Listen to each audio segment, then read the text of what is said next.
Kepada Tuan dan Puan, para anggota DPR yang terhormat, apa kabar hari ini? Sepertinya tak sebaik biasanya. Sama, di sini pun begitu. Kita semua memang sedang diuji.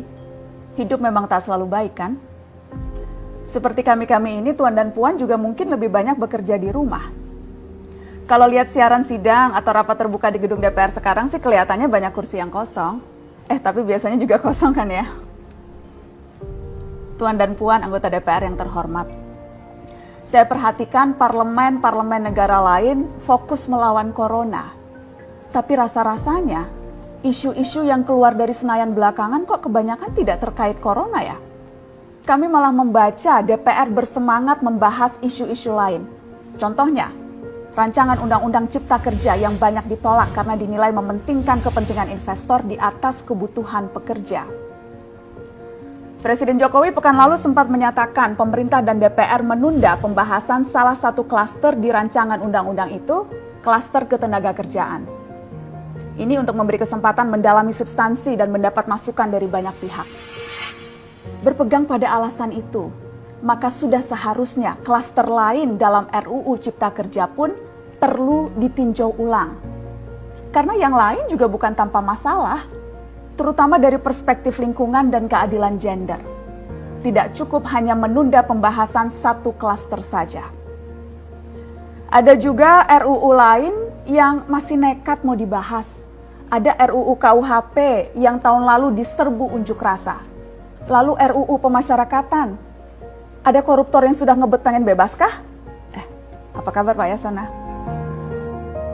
Terus terang saja, membahas undang-undang yang menyangkut hajat hidup orang banyak di masa seperti sekarang ini terlalu mengundang curiga. Gara-gara pandemi yang pada jatuh cinta saja berani menunda nikah loh. Ini kok DPR buru-buru banget kayak lagi kejar setoran? Tidak ada undang-undang yang tidak penting, semua penting.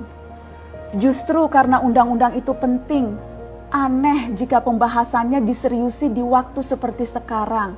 Saat dimana perhatian dan konsentrasi kita sedang terkuras bertahan hidup di tengah wabah. Produk hukumnya pun berpotensi cacat bila tidak memenuhi ketentuan, dan rasanya belum ada aturan pembahasan RUU secara virtual. Jika ngotot menuntaskan Omnibus Law, atau RUU KUHP, atau RUU pemasyarakatan, jangan salahkan jika ada yang menilai DPR tidak menjadikan perang melawan corona sebagai prioritas. Saya percaya setiap tindakan dan keputusan di masa krisis mencerminkan skala prioritas. Atau memang inikah prioritas wakil-wakil rakyat kami saat ini? Bikin ribut juga jelas tak seharusnya jadi prioritas. Satgas COVID-19 DPR kemarin dikabarkan mengimpor jamu ilegal dari Tiongkok secara besar-besaran untuk pasien positif virus corona. Satgas kemudian membantah itu, katanya ini diproduksi di Jakarta dan merupakan sumbangan Wakil Ketua DPR RI Sufmi Dasko yang akan dibagikan gratis ke berbagai rumah sakit.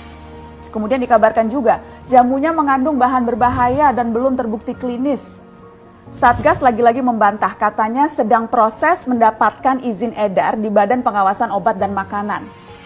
Sedang itu berarti belum kan ya? Tuan dan Puan yang terhormat, niat baik pun perlu proses yang baik.